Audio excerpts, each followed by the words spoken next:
My name's Kate Bird, and I'm a retired librarian at the Vancouver Sun and Province, where I did research for reporters and also worked with a large photograph collection, both hard copy and digital images, over the past 25 years.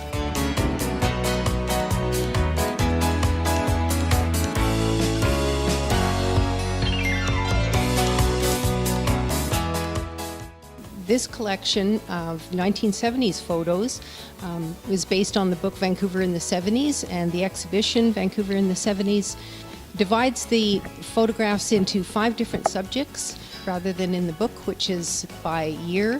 Goal is to show a wide range of subjects that were covered by newspaper photographers: news, politics, sports, entertainment, business. The photographers at that time covered over 4,000 assignments every year, and this is a representation of just a drop in the bucket of what the city looked like and felt like back in the 70s.